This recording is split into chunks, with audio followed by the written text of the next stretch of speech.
Hey guys, welcome back to Andy's Dinosaur Reviews, and today we are back with another brand new Haolonggood release. We've got ourselves a new sauropod, a smaller sauropod for a change, but a new one nonetheless, as we have the 1/35th scale Euhelopus, and this thing looks really nice from the images I have seen of it. It's also really cool because, again, it is a species of sauropod I do not have in my collection, and Haolonggood has been fantastic at supplying me with different species I did not have prior. You can see the box art shows off the figures here on the front of the box. You can also see the species name, again the scale, and then the Haolonggood logo. If you turn the box around, first of all on the side you see the Haolonggood logo, on the back pretty much the same thing, just slightly different as far as the style of, like, you know, where they have things placed as far as like the logos and stuff. And then up here on the top you can basically see a nice little checklist of many of the other figures that are out in the Haolonggood line currently, all of which we have reviews up here on the channel for. So make sure you check out the Haolonggood playlist to see reviews of everything that you see here.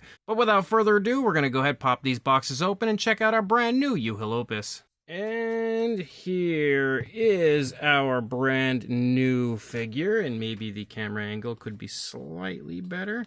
But there we go, we can see our Euhelopus looking pretty cool. Definitely a very nice sculpt, and specifically the one on the right is without a doubt my favorite as far as the colors go.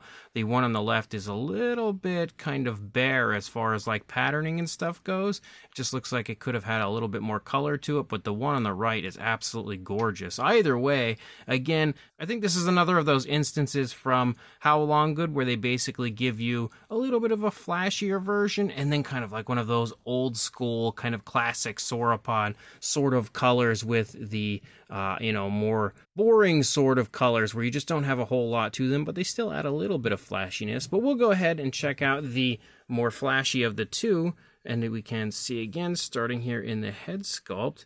You can see the head sculpt looks pretty nice. The dinosaur does have its mouth wide open. We can also see the eye painted really nicely. The nostrils are there, sculpted nicely as well. The dinosaur does have a bit of variation of color here to the face, as we've got different shades of lighter and darker browns.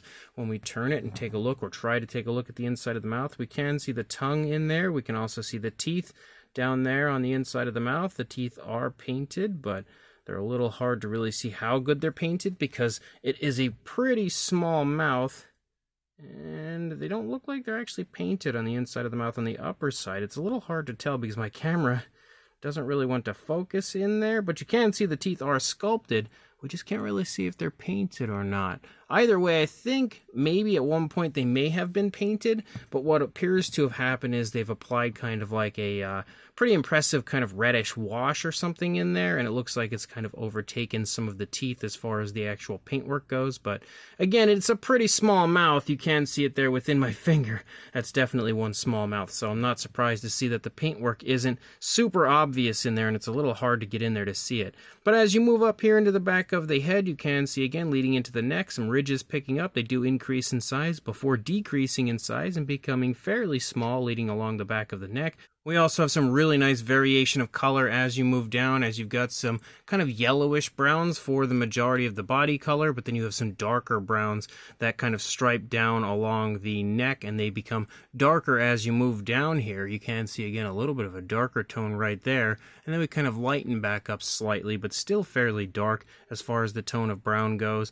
The actual fine detail looks really good. The skin texture again looks excellent. There is a dark wash present, helping to highlight all of the detail and also just add realism to the figure, again kind of giving it a little bit of a dirty look. You can see kind of like an orangish tone almost here moving along the underside of the neck and throat region of the dinosaur. You can also see a little bit of like hanging skin kind of coming off of the lower jaw, and again all of the detail looks really crisp, really vibrant. There are also some osteoderms that follow along the back of the dinosaur as you move down. We can see the ridges become really small before starting to pick back up again here as you lead down into the body. Once you get to the bottom of the neck, we can see tons of creases in the skin as you lead down into the body, especially right here before the shoulder blade, which you can very clearly see the shoulder blade right there. Some more osteoderms popping up here and there as you move along. Again, the paintwork on this is absolutely fantastic, which is something I'm so used to when it comes to Haolonggood, and I feel like sometimes we honestly take for granted, because when it comes to the paintwork on dinosaur models. Like, there was a time that you really did not get impressive paint jobs on your figures like this, and it's amazing to see just how good Haolonggood is at their paint jobs, delivering honestly like super high quality paint jobs. You can even see some really nice dry brushing that has been applied to like the yellowish brown tones here as you move through, which helps to highlight all of the scales. Like, you can really see how nice the scales look right there.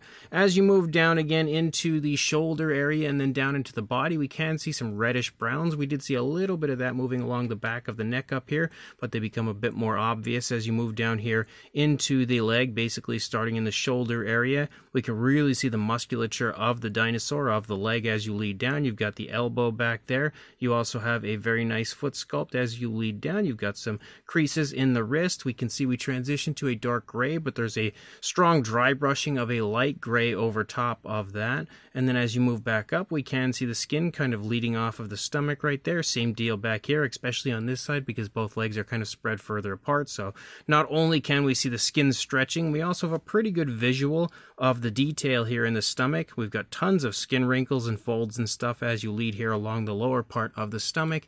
Again, some more variations of browns and stuff. Really smooth transitions, and you can definitely see that dark wash at play quite nicely.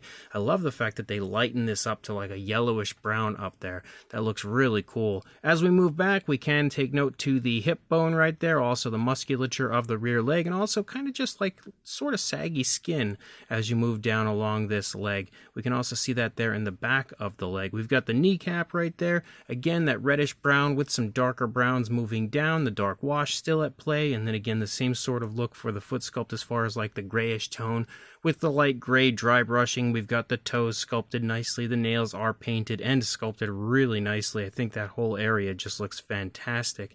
As we move back up, we've got a few more skin wrinkles as we lead back from the thigh up into the tail. We also have more of those yellowish browns picking up very briefly before we transition to a kind of like a white or a light gray moving out into the tail, but we still have those brown patterns, those brown stripes as we move out. We also see the ridges pick back up again briefly before disappearing entirely as we lead out through the tail, and the tail does have some really nice curvatures to it.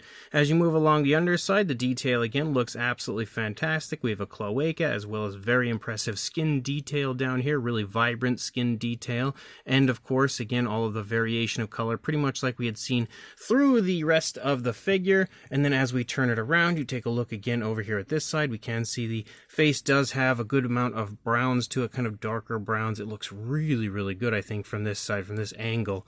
But as you move down again, the same style of sculpt, same style of paint, nothing too different from one side to the other, and I wouldn't really expect there to be, especially because the sauropod has its head fairly straightforward with just a slight turn up there at the top of the head. But as you move along the back, you can really see how nice and visually impressive the patterning is there, that striping moving along the back. The biggest difference over here, of course, would be the positioning of the legs as the dinosaur is walking along. You can see this leg is kind of extended back, whereas this leg is taking a step forward.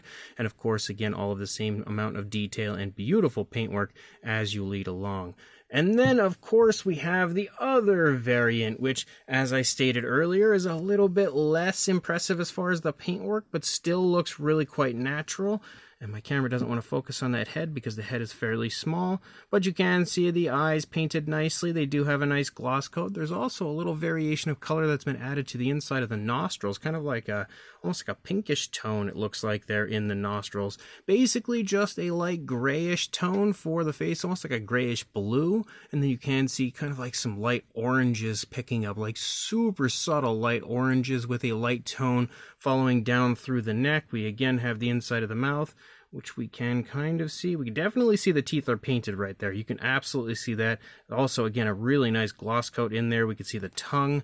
And then when we get to the upper side of the inside of the mouth, oh yeah, you can see the teeth are painted in there. So definitely looks like they were painted, probably on the other one as well, but maybe the red wash that was applied was just a little too intense. We can definitely see the red wash in here, but I feel like it wasn't quite as intense as far as its application goes as it was on the other one. As you move down through the neck, again, of course, the sculpt is exactly the same. There is no difference between one sculpt to the other, but the paint apps are the difference here. And for the most part, you can see it's just like some slight different variations of color, but ever so slight. You can see, of course, the bluish gray sort of tones of color that we have, but there is actually some really light purples that are almost like the most subtle paintwork I've ever seen. Like, it's so hard to even pick up on it, but I can see it here in person. It's just super, super subtle. But one thing that is really cool about this that at first I didn't even notice is there is actually a really interesting, like, super light blue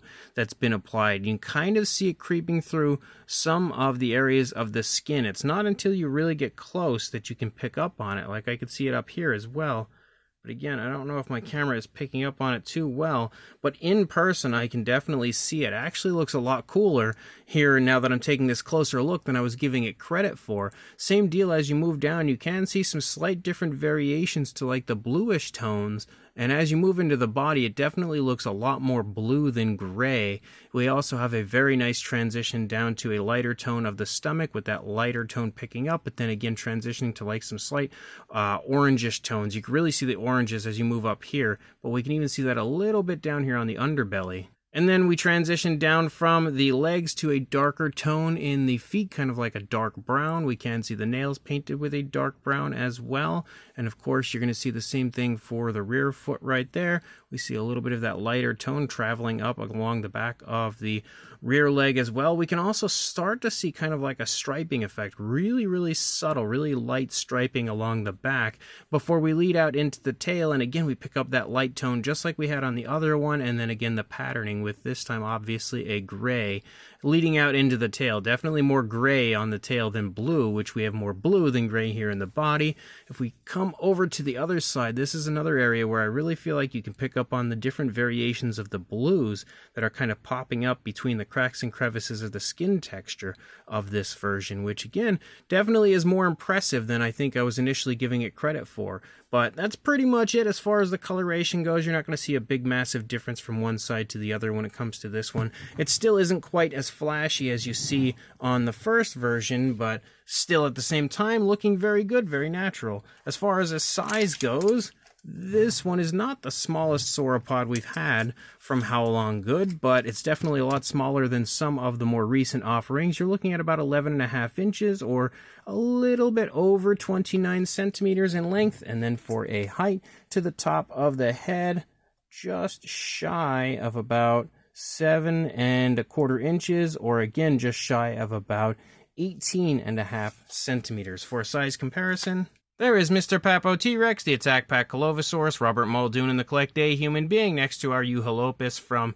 Haolonggood, and you can see again that they are not massive by any means, but they are still some of the most beautiful sauropods I think Haolonggood has released yet. For another comparison, we also have the Meng Zucheng Titan here next to our Euhelopus, and you can see again that the Zucheng Titan is a little bit smaller, but if you happen to have that figure, that'll help, I think, to give you a rough idea of the size. Now, I definitely don't think we need to bring in all of the massive sauropods that Haolonggood has released, but you can't even see the head of this one. This is the Haolonggood Brachiosaurus, which we can very clearly see is a lot larger than these Euhelopus. But here we have the much smaller Dicraeosaurus from Haolonggood, and we can very clearly see again that these Euhelopus are not all that much larger. Different in, shape, of course, a lot taller, but roughly in the same size as far as like body mass goes. And then just a few totally randoms. Here we have the Haolonggood Triceratops, which we can see again is a pretty big figure there next to those Euhelopus. And then one final comparison with the Nasutoceratops from Haolonggood. Again, much smaller here, but hopefully helping to give you an idea of the size. So this brand new pair of Haolonggood Euhelopus are very nice figures. First of all, the species is awesome, and I'm so happy to see Haolonggood continuing to release sauropods, because so many companies choose not to do that. But not only to release sauropods, they're also releasing smaller species. I can see why they would go for some of the larger ones that they have, like the Alamosaurus and stuff. Like, those ones are just so impressive in size. It's something that will bring a lot of attention onto the company because of what they are. But very clearly, they're still releasing even smaller species here like we have here, but again, putting in just as much effort into creating the absolute best versions of these species that you can find anywhere, which this one you probably won't find anywhere else. I don't think I've ever seen another model of this one, so